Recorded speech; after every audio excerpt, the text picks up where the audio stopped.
Educándome Audiolibros.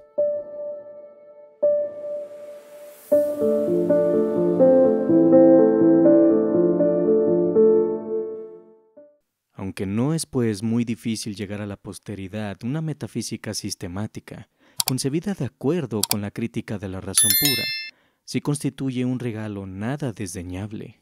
Repárese simplemente en la cultura de la razón, avanzando sobre el camino seguro de la ciencia, en general en comparación con su gratuito andar a tientas y con su reflexivo vagabundeo cuando prescinde de la crítica. O bien, obsérvese cómo emplea mejor el tiempo una juventud deseosa de saber, una juventud que recibe del dogmatismo ordinario tan numerosos y tempranos estímulos, sea para utilizar cómodamente sobre las cosas de las que nada entiende y de las que nunca, ni ella ni nadie, entenderá nada, será incluso para tratar de descubrir nuevos pensamientos y opiniones, y para así descuidar el aprendizaje de las ciencias rigurosas.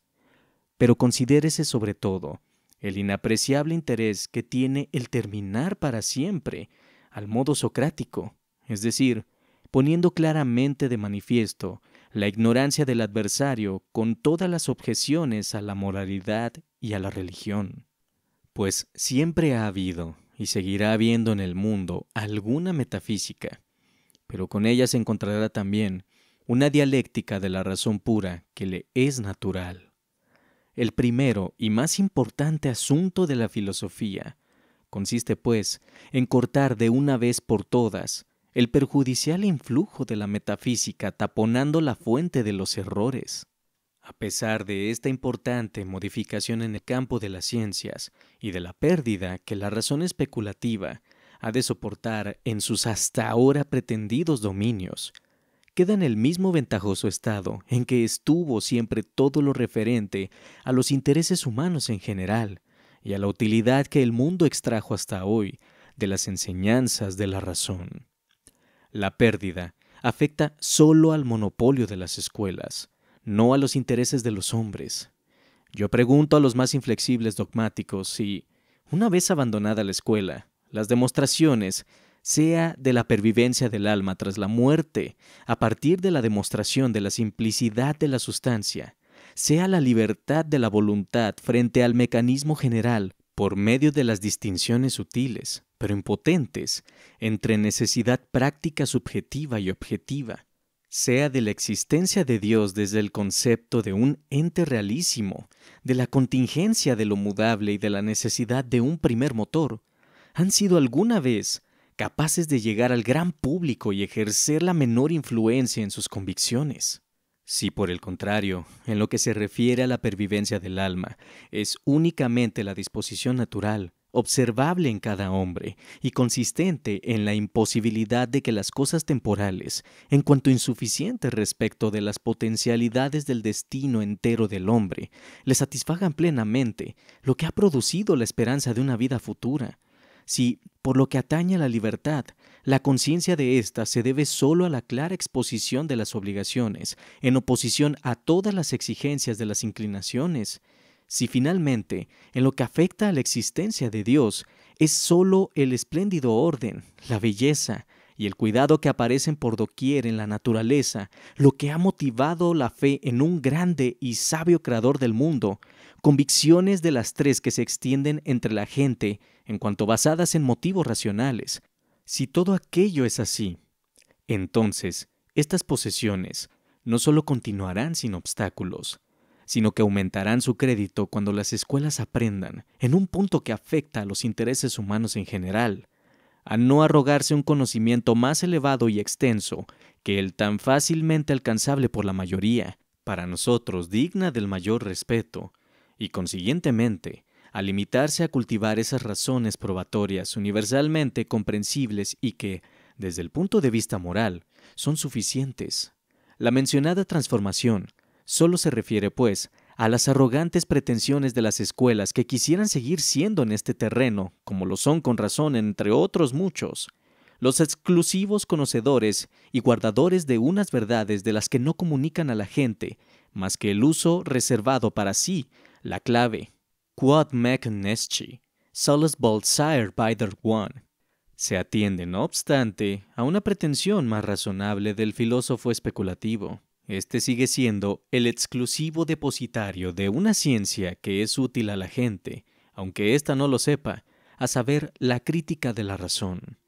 Esta crítica, en efecto, nunca puede convertirse en popular, pero tampoco lo necesita, pues del mismo modo que no penetran en la mente del pueblo los argumentos perfectamente trabados en favor de verdades útiles, tampoco llegan a ella las igualmente sutiles objeciones a dichos argumentos. Por el contrario, la escuela, así como toda persona que se eleve a la especulación, acude inevitablemente a los argumentos y a las objeciones. Por ello, está obligada a prevenir de una vez por todas, por medio de una rigurosa investigación de los derechos de la razón especulativa, el escándalo que estallará tarde o temprano entre el mismo pueblo, debido a las disputas sin crítica en las que se enredan fatalmente los metafísicos, y en calidad de tales también finalmente los clérigos, y que falsean sus propias doctrinas. Solo a través de la crítica es posible cortar las mismas raíces del materialismo, del fatalismo, del ateísmo, de la incredulidad librepensadora, del fanatismo Estás y la escuchando superstición, Educándome todos los Audiolibros. cuales pueden ser nocivos en general, pero también las del idealismo y del escepticismo, que son los más peligrosos para las escuelas y que difícilmente pueden llegar a las masas. Si los gobiernos creen oportuno intervenir en los asuntos de los científicos, sería más adecuado a su sabia tutela, tanto respecto de las ciencias como respecto de los hombres, el favorecer la libertad de semejante crítica, único medio de establecer los productos de la razón sobre una base firme, que el apoyar el ridículo despotismo de unas escuelas que levantan un griterío sobre los peligros públicos cuando se rasgan las telarañas por ellas tejidas, a pesar de que la gente nunca les ha hecho caso y de que, por tanto, tampoco pueden sentir su pérdida. La crítica no se opone al procedimiento dogmático de la razón en el conocimiento puro de ésta en cuanto ciencia, pues la ciencia debe ser siempre dogmática, es decir, debe demostrar con rigor a partir de principios a priori seguros, sino al dogmatismo, es decir, a la pretensión de avanzar con puros conocimientos conceptuales, los filosóficos, conforme a unos principios, tal como la razón lo viene empleando desde hace mucho tiempo, sin haber examinado el modo ni el derecho con el que llega a ellos. Dogmatismo es, pues, el procedimiento dogmático de la razón pura, sin previa crítica de su propia capacidad. Esta contraposición no quiere, pues, hablar en favor de la frivolidad charlatana bajo el nombre pretencioso de popularidad, o incluso en favor del escepticismo que despacha la metafísica en 4 palabras. Al contrario, la crítica es la necesaria preparación previa para promover una metafísica rigurosa que, como ciencia, tiene que desarrollarse necesariamente de forma dogmática y, de acuerdo con el más estricto requisito, sistemática, es decir, conforme a la escuela, no popular. Dado que la metafísica se compromete a realizar su tarea enteramente a priori y, consiguientemente, a entera satisfacción de la razón especulativa, es imprescindible la exigencia mencionada en último lugar. Así pues, para llevar a cabo el plan que la crítica impone, es decir, para el futuro sistema de metafísica, tenemos que seguir el que fue riguroso método del célebre Wolff, el más grande de los filósofos dogmáticos y el primero que dio un ejemplo, gracias al cual fue el promotor en Alemania del todavía no extinguido espíritu de rigor, de cómo el camino seguro de la ciencia ha de emprenderse mediante el ordenado establecimiento de principios, la clara determinación de los conceptos, la búsqueda del rigor en las demostraciones y la evitación de saltos atrevidos en las deducciones. Wolff estaba por ello mismo especialmente capacitado para situar la metafísica en ese estado de ciencia. Solo le faltó la idea de preparar previamente el terreno mediante una crítica del órgano, es decir, de la razón pura. Este defecto hay que atribuirlo al modo de pensar dogmático de su tiempo, más que a él mismo. Pero sobre tal modo de pensar, ni los filósofos de su época ni los de todas las anteriores tienen derecho a hacerse reproches mutuos. Quienes rechazan el método de Wolff y el proceder de la crítica de la razón pura a un tiempo que no pueden intentar otra cosa que desentenderse de los grillos de la ciencia, convertir el trabajo en juego, la certeza en opinión y la filosofía en filodoxia. Por lo que a esta segunda edición se refiere, no he dejado pasar la oportunidad, como es justo, de vencer en lo posible las dificultades y la oscuridad de las que hayan podido derivarse los malentendidos que algunos hombres agudos han encontrado al juzgar este libro, no sin culpa mía quizá. No he observado nada que cambiar en las proposiciones y en sus demostraciones, así como en la forma y la completud del plan.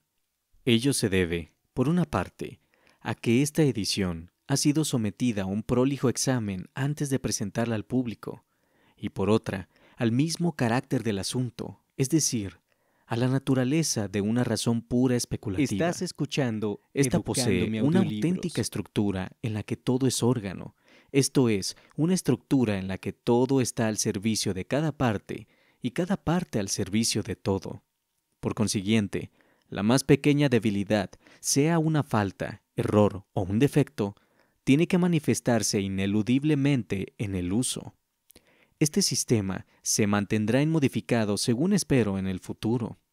No es la vanidad la que me inspira tal confianza, sino simplemente la evidencia que ofrece el comprobar la igualdad del resultado, tanto si parte de los elementos más pequeños para llegar al todo de la razón pura, como si se retrocede desde el todo, ya que también éste está dado por sí mismo a través de la intención final en lo práctico, hacia cada parte.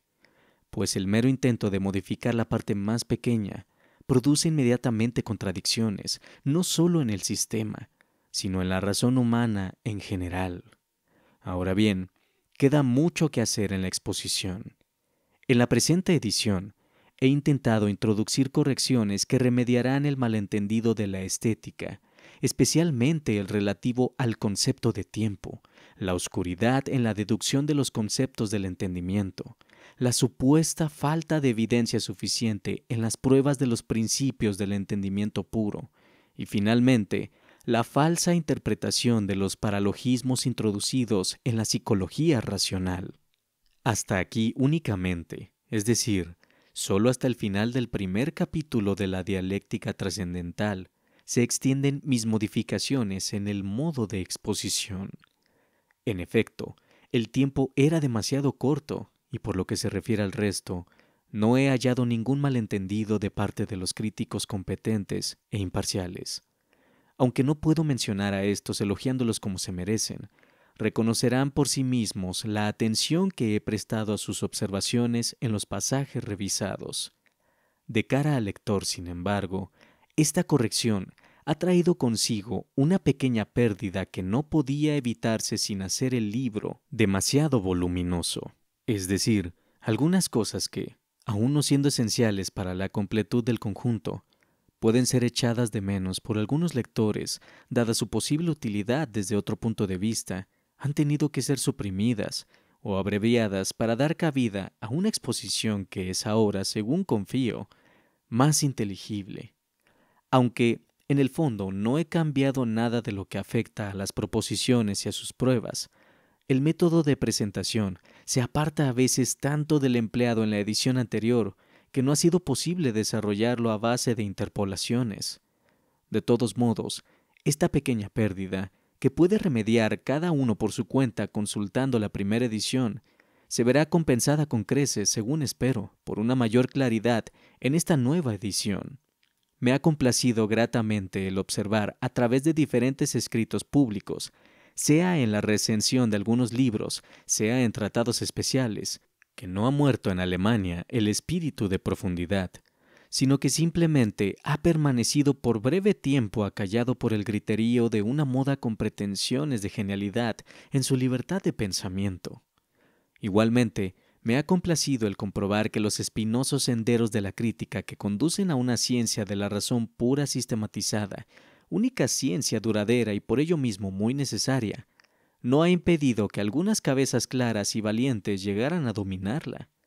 Dejo a esos hombres meritorios que de modo tan afortunado unen a su profundidad de conocimiento el talento de exponer con luminosidad, talento del que precisamente no sé si soy poseedor, la tarea de completar mi trabajo, que sigue teniendo quizá algunas deficiencias en lo que afecta a la exposición.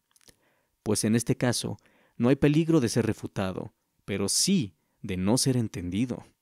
Por mi parte, No puedo de ahora en adelante encontrar controversias, aunque tendré cuidadosamente en cuenta todas las insinuaciones, vengan de amigos o de adversarios, para utilizarlas de acuerdo con esta propedéutica en la futura elaboración del sistema. Dado que al realizar estos trabajos he entrado ya en edad bastante avanzada, cumpliré este mes 64 años, me veo obligado a ahorrar tiempo si quiero terminar mi plan de suministrar la metafísica de la naturaleza, por una parte, Estás y escuchando la de las costumbres, por Educándome otra, Audiolibros. como prueba de la corrección tanto de la crítica de la razón especulativa como de la crítica de la razón práctica. Por ello, tengo que confiar a los meritorios hombres que han hecho suya esta obra la aclaración de sus oscuridades, casi inevitables al comienzo, y la defensa de la misma como conjunto. Aunque todo discurso filosófico tiene puntos vulnerables, pues no es posible presentarlo tan acorazado como lo están las matemáticas, la estructura del sistema, considerada como unidad, no corre ningún peligro. Son pocos los que poseen la suficiente agilidad de espíritu para apreciar en su conjunto dicho sistema cuando es nuevo, y son todavía menos los que están dispuestos a hacerlo porque toda innovación les parece inoportuna. Igualmente, pueden descubrirse aparentes contradicciones en todo escrito, especialmente en el que se desarrolla como discurso libre, cuando se confrontan determinados pasajes desgajados de su contexto. A los ojos de quienes se dejan llevar por los juicios de otros, tales contradicciones proyectan sobre dicho escrito una luz desfavorable. Por el contrario, esas mismas contradicciones son muy fáciles de resolver para quien domina la idea en su conjunto.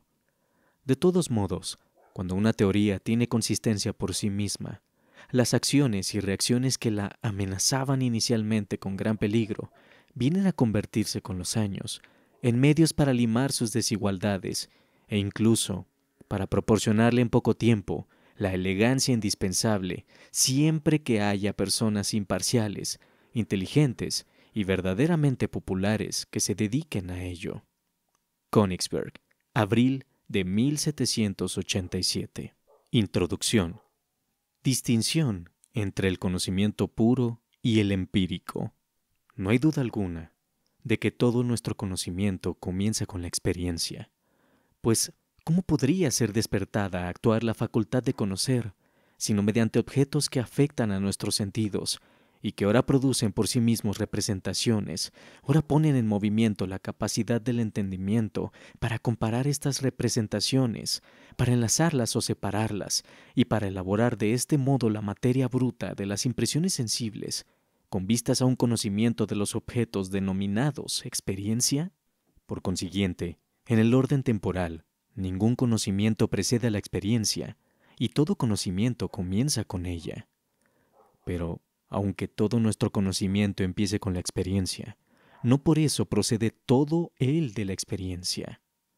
En efecto, podría ocurrir que nuestro mismo conocimiento empírico fuera una composición de lo que recibimos mediante las impresiones y de lo que nuestra propia facultad de conocer produce, simplemente motivada por las impresiones a partir de sí misma.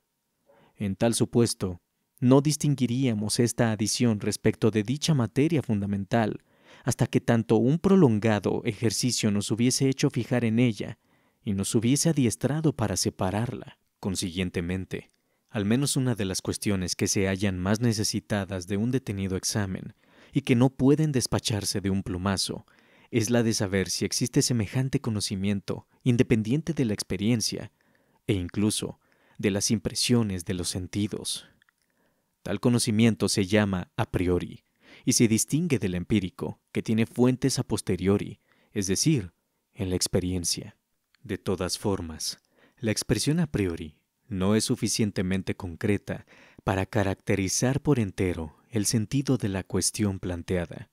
En efecto, se suele decir de algunos conocimientos derivados de fuentes empíricas que somos capaces de participar de ellos y de obtenerlos a priori, ya que no los derivamos inmediatamente de la experiencia, sino de una regla universal que sí es extraída, no obstante, de la experiencia. Así, decimos que alguien que ha socavado los cimientos de su casa puede saber a priori que ésta se caerá, es decir, no necesita esperar la experiencia de su caída de hecho. Sin embargo, ni siquiera podría saber esto enteramente a priori, pues debería conocer de antemano por experiencia que los cuerpos son pesados y que consiguientemente se caen cuando se les quita el soporte. En lo que sigue entenderemos, pues, por conocimiento a priori, el que es absolutamente independiente de toda experiencia, no el que es independiente de esta o aquella experiencia. A él se opone el conocimiento empírico, el que solo es posible a posteriori, es decir, mediante la experiencia. Entre los conocimientos a priori reciben el nombre de puros aquellos a los que no se ha añadido nada empírico. Estás escuchando Por ejemplo, Educándome la Audiolibros. proposición "todo cambio tiene su causa" es a priori, pero no pura, ya que el cambio es un concepto que solo puede extraerse de la experiencia. Número 2. Estamos en posesión de determinados conocimientos a priori que se hallan incluso en el entendimiento común. Se trata de averiguar cuál es el criterio seguro para distinguir el conocimiento puro del conocimiento empírico. La experiencia nos enseña que algo tiene estas u otras características, pero no que no pueda ser de otro modo. En consecuencia, si se encuentra en primer lugar una proposición que, al ser pensada, es simultáneamente necesaria, tenemos un juicio a priori. Si además no deriva de otra que no sea válida como proposición necesaria, entonces es una proposición absolutamente a priori. En segundo lugar, la experiencia nunca otorga a sus juicios una universalidad verdadera o estricta, sino simplemente supuesta o comparativa, inducción, de tal manera que debe decirse propiamente, de acuerdo con lo que hasta ahora hemos observado, no se encuentra excepción alguna en esta o aquella regla. Por consiguiente, si se piensa en un juicio con estricta universalidad, es decir, de modo que no admita ninguna posible excepción, no deriva de la experiencia, sino que es válido absolutamente a priori. La universalidad empírica no es, pues, más que una arbitraria extensión de la validez. Se pasa desde la validez en la mayoría de los casos a la validez en todos los casos, como ocurre, por ejemplo, en la proposición "todos los cuerpos son pesados". Por el contrario, en un juicio que posee esencialmente universalidad estricta, ésta apunta a una especial fuente de conocimiento, es decir, a una facultad de conocimiento a priori. Necesidad de universalidad estricta son, pues, criterios seguros de un conocimiento a priori, y se hallan inseparablemente ligados entre sí. Pero, dado que en su aplicación es, de vez en cuando, más fácil señalar la limitación empírica de los juicios que su contingencia, o dado que a veces es más convincente mostrar la ilimitada universalidad que atribuimos a un juicio que la necesidad del mismo, es aconsejable servirse por separado de ambos criterios, cada uno de los cuales es por sí solo infalible. Es fácil mostrar que existen realmente en el conocimiento humano semejantes juicios necesarios y estrictamente universales, es decir, juicios puros a priori. Si queremos un ejemplo de las ciencias, solo necesitamos fijarnos en todas las proposiciones de las matemáticas. Si queremos un ejemplo extraído del uso más ordinario del entendimiento, puede servir la proposición "todo cambio ha de tener una causa". Efectivamente, en esta última, el concepto mismo de causa encierra con tal evidencia el concepto de necesidad de conexión con un efecto y el de estricta universalidad de la regla, que dicho concepto desaparecería totalmente si quisiéramos derivarlo, como hizo Hume, de una repetida asociación entre lo que ocurre y lo que procede y de la costumbre, es decir, de una necesidad meramente subjetiva, nacida de tal asociación de enlazar representaciones. Podríamos también acudir a tales ejemplos para demostrar que existen en nuestro conocimiento principios puros a priori, mostrar que estos son indispensables para que sea posible la experiencia misma y, consiguientemente, exponerlos a priori. Pues, ¿de dónde sacaría la misma experiencia su certeza si todas las reglas conforme a las cuales avanza fueran empíricas y, por tanto, contingentes? De ahí que difícilmente podamos considerar tales reglas como primeros principios.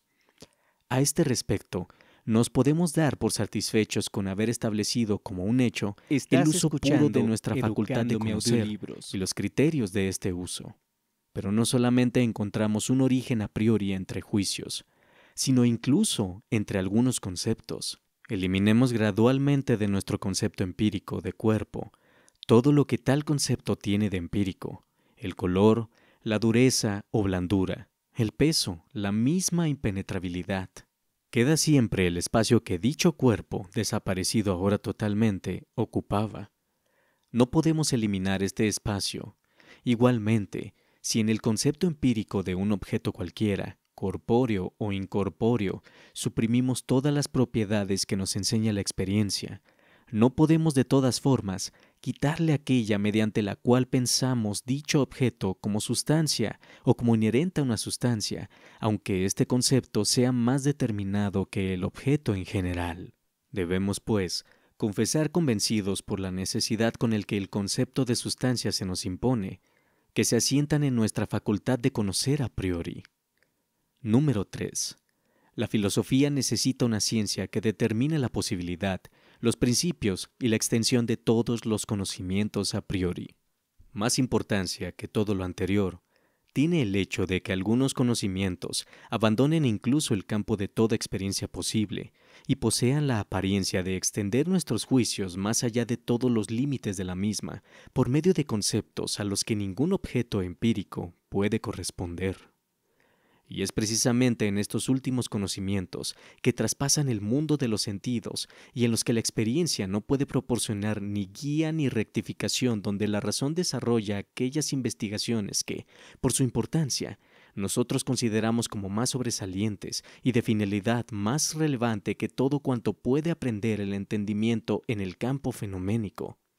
Por ello, preferimos afrontarlo todo, aun a riesgo de equivocarnos, antes que abandonar tan urgentes investigaciones por falta de resolución, por desdén o por indiferencia. Estos inevitables problemas de la misma razón pura son Dios, la libertad y la inmortalidad. Pero la ciencia que, con todos sus aprestos, tiene por único objetivo final el resolverlos es la metafísica. Esta ciencia procede inicialmente de forma dogmática, es decir, emprende confiadamente la realización de una tarea tan ingente sin analizar de antemano la capacidad o incapacidad de la razón para llevarla a cabo. Ahora bien, parece natural que, una vez abandonada la experiencia, no se levante inmediatamente un edificio a base de conocimientos cuya procedencia ignoramos y a cuenta de principios de origen desconocido, sin haberse cerciorado previamente de su fundamentación mediante un análisis cuidadoso. Parece obvio, por tanto, que, más bien, debería suscitarse antes la cuestión relativa a cómo puede el entendimiento adquirir todos esos conocimientos a priori y a cuáles sean la extensión, la legitimidad y el valor de los mismos. De hecho, nada hay más natural si por la palabra natural se entiende lo que se podría razonablemente esperar que sucediera. Pero, si por natural entendemos lo que normalmente ocurre, nada hay más natural ni comprensible que el hecho de que esa investigación haya quedado largo tiempo desatendida, pues una parte de dichos conocimientos, como los de la matemática, gozan de confianza desde hace mucho, y por ello hacen concebir a otros conocimientos halagüeñas perspectivas, aunque estos otros sean de naturaleza completamente distinta. Además, una vez traspasado el círculo de la experiencia, se tiene la plena seguridad de no ser refutado por ella. Es tan grande la atracción que sentimos por ampliar nuestros conocimientos, que solo puede parar nuestro avance el tropiezo con una contradicción evidente. Pero tal contradicción puede evitarse por el simple medio de elaborar con cautela las ficciones, que no por ello dejan de serlo. Las matemáticas nos ofrecen un ejemplo brillante de lo lejos que podemos llegar en el conocimiento a priori prescindiendo de la experiencia. Efectivamente, esta disciplina solo se ocupa de objetos y de conocimientos en la medida en que sean representables en la intuición. Pero tal circunstancia es fácilmente pasada por alto, ya que esa intuición puede ser, a su vez, dada a priori, con lo cual apenas se distingue de un simple concepto puro. Entusiasmada con semejante prueba del poder de la razón, nuestra tendencia a extender el conocimiento no reconoce límite alguno. La ligera paloma que siente la resistencia del aire que surca al volar Estás libremente, escuchando podría Educándome imaginarse que volaría Audiolibros. mucho mejor aún en un espacio vacío. De esta misma forma, abandonó Platón el mundo de los sentidos por imponer límites tan estrechos al entendimiento. Platón se atrevió a ir más allá de ellos, volando en el espacio vacío de la razón pura por medio de las alas de las ideas. No se dio cuenta de que, con todos sus esfuerzos, no avanzaba nada, ya que no tenía punto de apoyo, por así decirlo, no tenía base donde sostenerse y donde aplicar sus fuerzas para hacer mover el entendimiento. Pero suele ocurrirle a la razón humana que termina cuanto antes su edificio en la especulación y no examina hasta después si los cimientos tienen el asentamiento adecuado. Se recurre entonces a toda clase de pretextos que nos aseguren de su firmeza o que incluso nos dispensen más bien de semejante examen tardío y peligroso. Pero lo que nos libra de todo cuidado y de toda sospecha, mientras vamos construyendo el edificio y nos halaga con una aparente solidez, es lo siguiente. Una buena parte, tal vez la mayor, de las tareas de nuestra razón consiste en analizar los conceptos que ya poseemos de los objetos. Esto nos proporciona muchos conocimientos que, a pesar de no ser sino ilustraciones o explicaciones de algo ya pensado en nuestros conceptos, aunque todavía de forma confusa, son considerados, al menos por su forma, como nuevas ideas, aunque por su materia o contenido no amplíen, sino que simplemente detallen los conceptos que poseemos. Ahora bien, dado que con este procedimiento obtenemos un verdadero conocimiento a priori que avanza con seguridad y provecho, la razón con tal pretexto introduce inadvertidamente afirmaciones del todo distintas, afirmaciones en las que la razón añade conceptos enteramente extraños a los ya dados, y además lo hace a priori, sin que se sepa cómo los añade, y sin permitir siquiera que se plantee este cómo. Por ello, quiero tratar desde el principio la diferencia de estas dos especies de conocimiento. Número 4. Distinción entre los juicios analíticos y los sintéticos. En todos los juicios en los que se piensa la relación entre un sujeto y un predicado, me refiero solo a los afirmativos, pues la aplicación de los negativos es fácil. Después, tal relación puede tener dos formas. O bien, el predicado B pertenece al sujeto A como algo que está implícitamente contenido en el concepto A, o bien B se halla completamente fuera del concepto A, aunque guarde con él alguna conexión. En el primer caso, llamo al juicio analítico. En el segundo, sintético. Los juicios analíticos afirmativos son, pues, aquellos en que se piensa el lazo entre predicado y sujeto mediante la identidad. Aquellos en que se piensa dicho lazo sin identidad se llamarán sintéticos. Podríamos también denominar los primeros juicios explicativos y extensivos los segundos, ya que aquellos no añaden nada al concepto del sujeto mediante el predicado, sino que simplemente lo descomponen en sus conceptos parciales, los cuales eran ya pensados en dicho concepto del sujeto, aunque de forma confusa. Por el contrario, los últimos añaden al concepto del sujeto un predicado que no era pensado en él ni podía extenderse de ninguna composición suya. Si digo, por ejemplo, todos los cuerpos son extensos, tenemos un juicio analítico. En efecto, no tengo necesidad de ir más allá del concepto que ligo a cuerpo para encontrar la extensión como enlazada con él. Para hallar ese predicado, no necesito sino descomponer dicho concepto, es decir, adquirir conciencia de la multiplicidad que siempre pienso en él. Se trata, pues, de un juicio analítico. Por el contrario, si digo todos los cuerpos son pensados, el predicado constituye algo completamente distinto de lo que pienso en el simple concepto de cuerpo en general. Consiguientemente, de la adición de semejante predicado surge un juicio sintético. Los juicios de experiencia, como tales, son todos sintéticos. En efecto, sería absurdo fundar un juicio analítico en la experiencia, ya que para formularlo, no tengo que salir de mi concepto. No me hace falta, pues, ningún testimonio de la experiencia. Un cuerpo es extenso. Es una proposición que se sostiene a priori, no un juicio de experiencia, pues ya antes de Estás recurrir a la escuchando experiencia, Educándome tengo en el concepto Audiolibros. de cuerpo todos los requisitos exigidos por el juicio.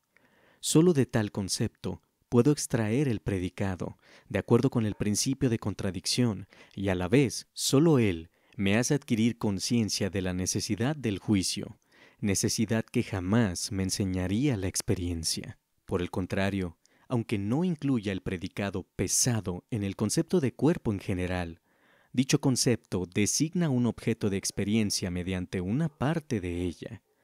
A esta parte puedo añadir, pues, otras partes como pertenecientes a la experiencia anterior. Puedo reconocer de antemano el concepto de cuerpo analíticamente mediante las propiedades de extensión, impenetrabilidad, figura, etc., todas las cuales son pensadas en dicho concepto. Pero ampliando ahora mi conocimiento y volviendo la mirada hacia la experiencia de la que había extraído este concepto de cuerpo, encuentro que el peso va siempre unido a las mencionadas propiedades y, consiguientemente, lo añado a tal concepto como predicado sintético. La posibilidad de la síntesis del predicado pesado con el concepto de cuerpo se basa, pues, en la experiencia, ya que si bien ambos conceptos no están contenidos el uno en el otro, se hallan en mutua correspondencia, aunque solo fortuitamente como partes de un todo, es decir, como partes de una experiencia que constituye, a su vez, una conexión sintética entre las intuiciones. En el caso de los juicios sintéticos a priori, nos falta esa ayuda enteramente. ¿En qué me apoyo y qué es lo que hace posible la síntesis si quiero ir más allá del concepto A para reconocer que otro concepto B se haya ligado al primero, puesto que en este caso no tengo la ventaja de acudir a la experiencia para verlo? Tomemos la proposición: todo lo que sucede tiene su causa. En el concepto algo que sucede, pienso desde luego una existencia a la que precede un tiempo, etc. Y de tal concepto pueden desprenderse juicios analíticos. Pero el concepto de causa se halla completamente fuera del concepto anterior e indica algo distinto de lo que sucede. No está, pues, contenido en esta última representación. ¿Cómo llegó, por tanto, a decir de lo que sucede algo completamente distinto a reconocer que el concepto de causa pertenece a lo que sucede e incluso de modo necesario, aunque no esté contenido en ello? ¿Qué es lo que constituye aquí la incógnita X en la que se apoya el entendimiento cuando cree hallar fuera del concepto A un predicado B extraño al primero y que considera, no obstante, como enlazado con él? No puede ser la experiencia, pues el mencionado principio no solo ha añadido la segunda representación a la primera aumentando su generalidad, sino incluso expresando necesidad, es decir, de forma totalmente a priori a partir de meros conceptos. El objetivo final de nuestro conocimiento especulativo a priori se basa por entero en semejantes principios sintéticos o extensivos, pues aunque los juicios analíticos son muy importantes y necesarios, solamente lo son con vistas a alcanzar la claridad de conceptos requerida para una síntesis amplia y segura, como corresponde a una adquisición realmente nueva. Número 5.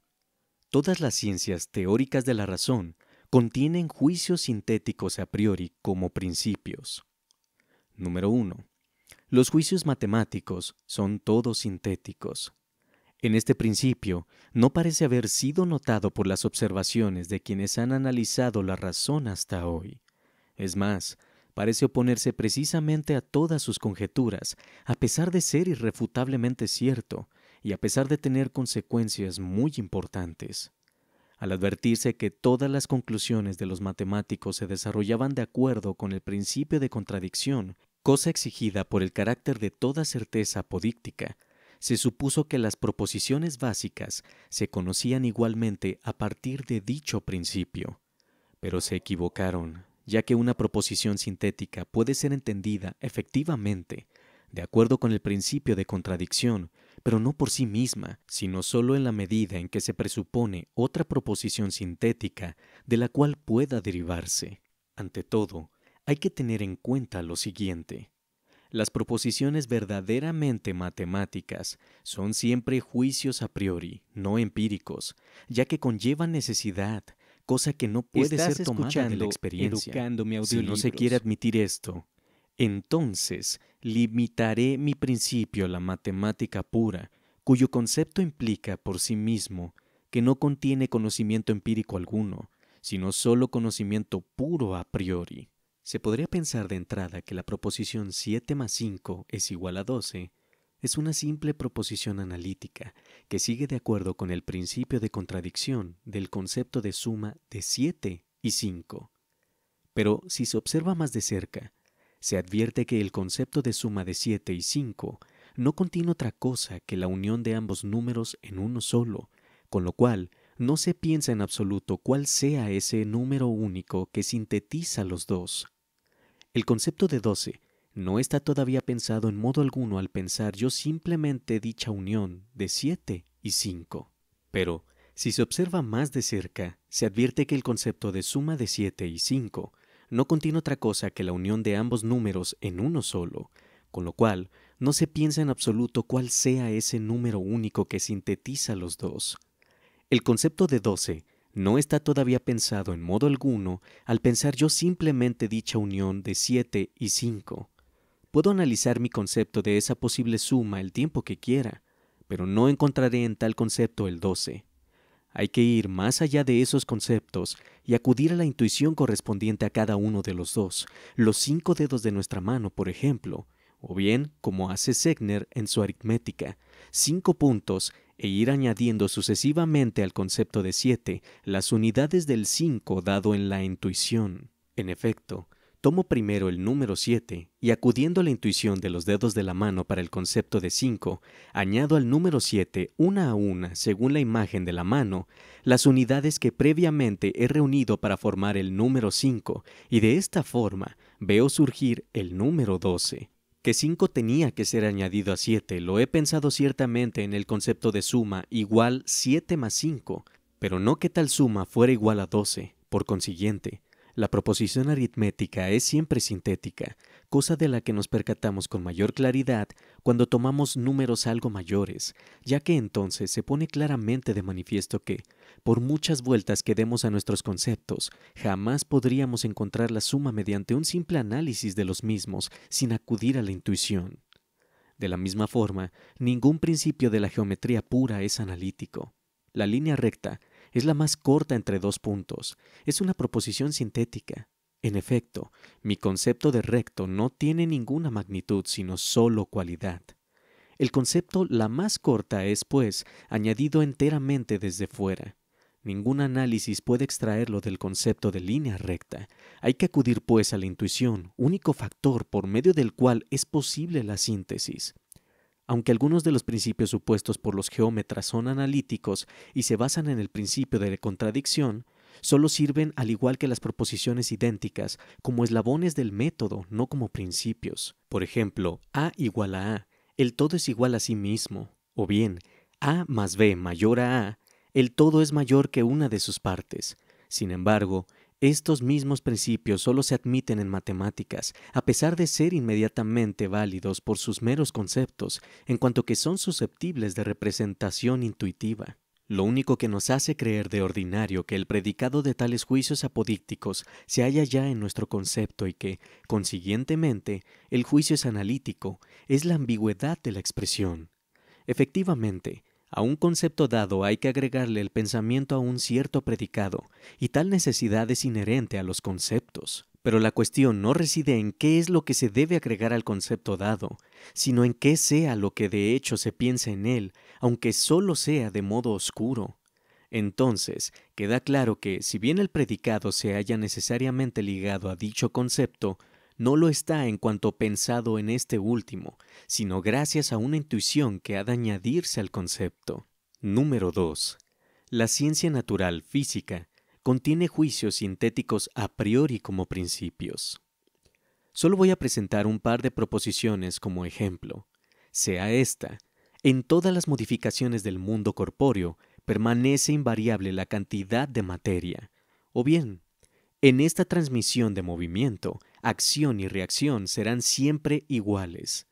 Queda claro en ambas proposiciones no solo que su necesidad es a priori y por consiguiente su origen, sino también que son sintéticas. Estás En escuchando efecto, en el concepto de Educándome materia no Audiolibros. pienso la permanencia, sino solo su presencia en el espacio que llena.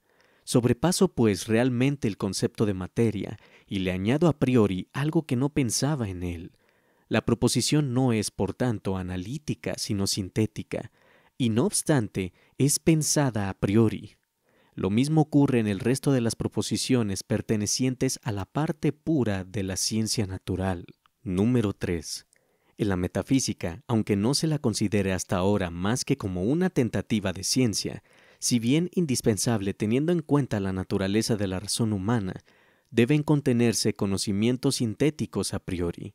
Su tarea no consiste simplemente en analizar conceptos que nos hacemos a priori de algunas cosas y en explicarlos analíticamente por este medio, sino que pretendemos ampliar nuestro conocimiento a priori. Para ello, tenemos que servirnos de principios que añadan al concepto dado algo que no estaba en él y alejarnos tanto del mismo mediante los juicios sintéticos a priori, que ni la propia experiencia puede seguirnos, como ocurre en la proposición: el mundo ha de tener un primer comienzo y otras semejantes. La metafísica no se compone, pues, al menos según su fin, más que de proposiciones sintéticas a priori. Número 4. Problema general de la razón pura. Representa un gran avance el poder reducir multitud de investigaciones a la fórmula de un único problema. No solo se alivia así el propio trabajo determinándolo con exactitud, sino también la tarea crítica de cualquier otra persona que quiera examinar si hemos cumplido o no satisfactoriamente nuestro propósito. Pues bien, la tarea propia de la razón pura se contiene en esta pregunta: ¿cómo son posibles los juicios sintéticos a priori? El que la metafísica haya permanecido hasta el presente en un estado tan vacilante, inseguro y contradictorio, se debe únicamente al hecho de no haberse planteado antes el problema, y quizá ni siquiera la distinción de los juicios analíticos y sintéticos. De la solución de este problema o de una prueba suficiente de que no existe en absoluto la posibilidad que ella pretende ver aclarada, depende el que se sostenga o no la metafísica. David Hume, el filósofo que más penetró en este problema, pero sin ver ni de lejos su generalidad y su concreción de forma suficiente, sino quedándose simplemente en la proposición sintética que liga el efecto a su causa, Principium Causalitatis, creyó mostrar que semejante proposición era totalmente imposible a priori. Según las conclusiones de Hume, todo lo que llamamos metafísica vendría a ser la mera ilusión de pretendidos conocimientos racionales de algo que, de hecho, solo procede de la experiencia y que adquiere la apariencia de necesidad gracias a la costumbre. Si Hume hubiese tenido presente nuestro problema en su universalidad, jamás se le habría ocurrido semejante afirmación que elimina toda filosofía pura. En efecto, hubiera visto que, según su propio razonamiento, tampoco sería posible la matemática pura, ya que ésta contiene ciertamente proposiciones sintéticas a priori. Su sano entendimiento le hubiera prevenido de formular tal aserto. La solución de dicho problema incluye a la vez la posibilidad del uso puro de la razón en la fundamentación y desarrollo de todas las ciencias que contengan un conocimiento teórico a priori de objetos, es decir, incluye la respuesta a las siguientes preguntas: ¿cómo es posible la matemática pura? ¿Cómo es posible la ciencia natural pura? Como tales ciencias ya están realmente dadas, es oportuno preguntar cómo son posibles, ya que el hecho de que deben serlo queda demostrado por su realidad. Por lo que se refiere a la metafísica, la marcha negativa que hasta la fecha ha seguido hace dudar a todo el mundo con razón de su posibilidad. Esto por una parte. Por otra, ninguna de las formas adoptadas hasta hoy por la metafísica permite afirmar, por lo que a su objetivo esencial atañe, que exista realmente. No obstante, de alguna forma se puede considerar esa especie de conocimiento como dada, y si bien la metafísica no es real en cuanto ciencia, sí lo es al menos en cuanto disposición natural, metaphysica naturalis. En efecto, la razón humana avanza inconteniblemente hacia esas cuestiones, sin que sea solo la vanidad de saber mucho quien la mueve a hacerlo. La propia necesidad la impulsa hacia unas preguntas que no pueden ser respondidas ni mediante el uso empírico de la razón, ni mediante los principios derivados de tal uso. Por ello, ha habido siempre en todos los hombres, así que su razón se extiende hasta la especulación, algún tipo de metafísica, y la seguirá habiendo en todo tiempo. Preguntamos, pues, ¿cómo es posible la metafísica como disposición natural? Es decir, ¿cómo surgen de la naturaleza de la razón humana universal las preguntas que la razón pura se plantea a sí misma y las que su propia necesidad impulsa a responder lo mejor que puede? Pero teniendo en cuenta que todas las tentativas realizadas hasta la fecha para responder estas preguntas naturales, por ejemplo, si el mundo tiene un comienzo o existe desde toda la eternidad, etc., siempre han chocado con ineludibles contradicciones, no podemos conformarnos con la simple disposición natural hacia la metafísica, es decir, con la facultad misma de la razón pura, de la que siempre nace alguna metafísica, sea la que sea. Más bien, ha de ser posible llegar gracias a dicha facultad a la certeza sobre el conocimiento o desconocimiento de los objetos, es decir, a una decisión acerca de los objetos de sus preguntas, o acerca de la capacidad o falta de capacidad de la razón para juzgar sobre ellos. Por consiguiente, ha de ser posible o bien ampliar la razón pura con confianza, o bien ponerle barreras concretas y seguras. Esta última cuestión, que se desprende del problema universal anterior, sería contusan la siguiente: ¿cómo es posible la metafísica como ciencia? En último término, la crítica de la razón nos conduce, pues, necesariamente a la ciencia. Por el contrario, el uso dogmático de ésta sin crítica desemboca en las afirmaciones gratuitas, a las que pueden contraponerse otras igualmente ficticias, y consiguientemente en el escepticismo. Tampoco puede tener esta ciencia una extensión desalentadoramente larga, ya que no se ocupa de los objetos de la razón, cuya variedad es infinita, sino de la razón misma, de problemas que surgen enteramente desde dentro de sí misma y que se le presentan no por naturaleza de cosas distintas de ella, sino por la suya propia. Una vez que la razón ha obtenido un pleno conocimiento previo de su propia capacidad respecto de los objetos que se le puedan ofrecer en la experiencia, tiene que resultarle fácil determinar completamente y con plena seguridad la amplitud y los límites de su uso cuando intenta sobrepasar las fronteras de la experiencia. Todos los esfuerzos hasta ahora realizados para elaborar dogmáticamente una metafísica podemos y debemos considerarlos como no ocurridos, ya que cuanto hay en ellos de analítico o mera descomposición de los conceptos inherentes a priori en nuestra razón no constituye aún el fin, sino sólo una preparación para la metafísica propiamente dicha, es decir, para ampliar sintéticamente los conocimientos puros a priori. Dicho análisis no nos vale para tal ampliación, ya que se limita a mostrar el contenido de esos conceptos, pero no la forma de obtenerlos a priori. De modo que no nos sirve como punto de comparación para establecer después el uso válido de tales conceptos en relación con los objetos de todo conocimiento en general.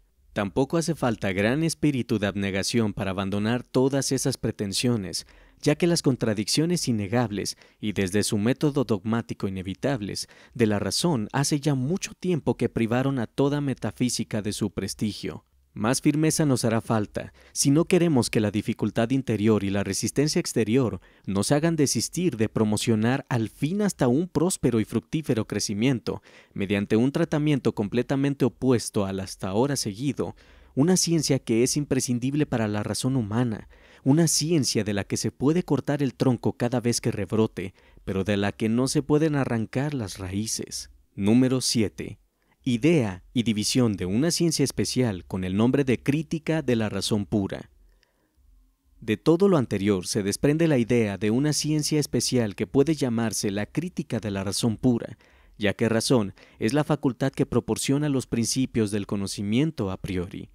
De ahí que razón pura sea aquella que contiene los principios mediante los cuales conocemos algo absolutamente a priori. Un organón de la razón pura sería la síntesis de aquellos principios, de acuerdo con los cuales se pueden adquirir y lograr realmente todos los conocimientos puros a priori. La aplicación exhaustiva de semejante organón suministraría un sistema de la razón pura. Ahora bien, este sistema es muy apetecido y queda todavía por saber si es posible también aquí, y en qué casos, ampliar nuestro conocimiento. Por ello, podemos considerar una ciencia del simple examen de la razón pura, de sus fuentes y de sus límites como la propedéutica del sistema de la razón pura. Tal propedéutica no debería llamarse doctrina de la razón pura, sino simplemente crítica de la misma. Su utilidad con respecto a la especulación sería de hecho puramente negativa. No serviría para ampliar nuestra razón, sino solo para clarificarla y preservarla de errores, con lo cual se habría adelantado ya mucho. Llamo trascendental todo conocimiento que se ocupa no tanto de los objetos cuanto de nuestro modo de conocerlos, en cuanto que tal modo ha de ser posible a priori. Un sistema de semejantes conceptos se llamaría filosofía trascendental. Por su parte, esta va todavía demasiado lejos para empezar.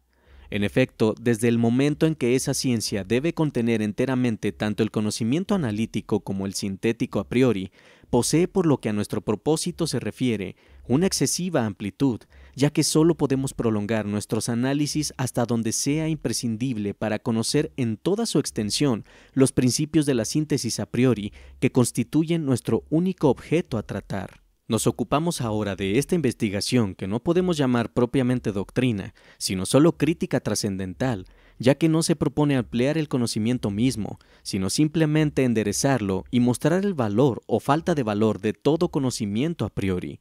Semejante crítica es, pues, en lo posible, preparación para un organon, y caso de no llegarse a él, al menos para un canon de la misma, según el cual podría acaso exponerse un día, tanto analítica como sintéticamente, todo el sistema de filosofía de la razón pura, consista éste en ampliar su conocimiento o simplemente en limitarlo. Que tal sistema es posible, y más todavía, que no puede tener una extensión tan grande como para hacer desconfiar de realizarlo por entero, se desprende de antemano del hecho de que el objeto no es aquí la naturaleza de las cosas, que es inagotable, sino el entendimiento que enjuicia esa naturaleza de las cosas, y además, con la particularidad de ser el entendimiento únicamente referido a su conocimiento a priori.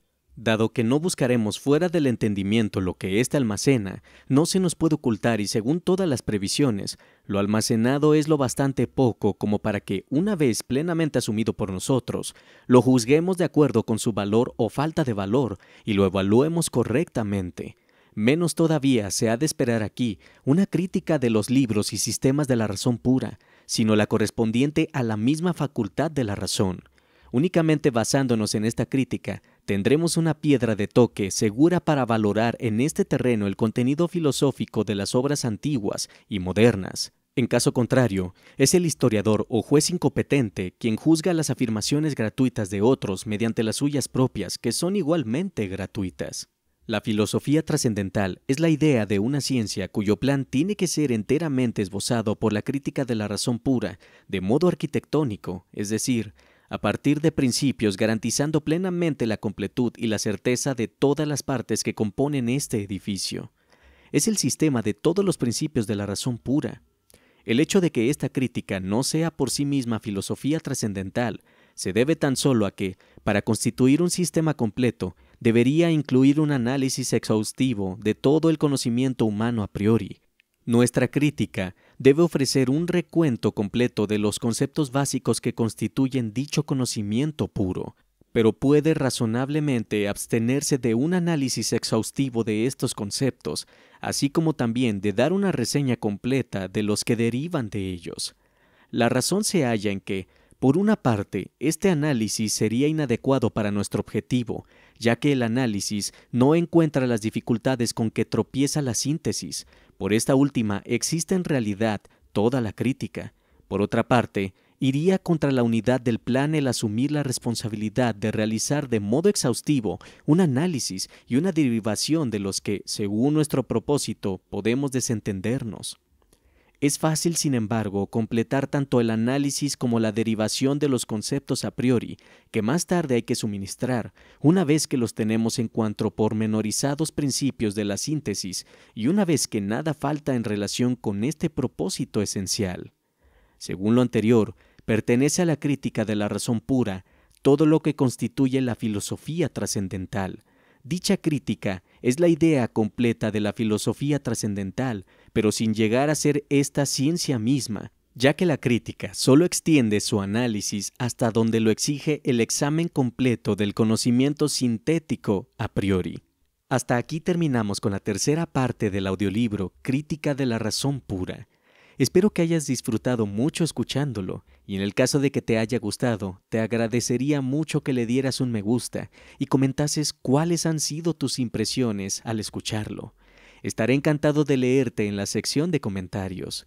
Suscríbete si es tu primera vez en este espacio y no olvides activar la campanita de notificaciones para que YouTube pueda avisarte sobre las futuras novedades en el canal. Gracias por tu tiempo y te deseo un excelente día. Esto fue Educándome Audiolibros.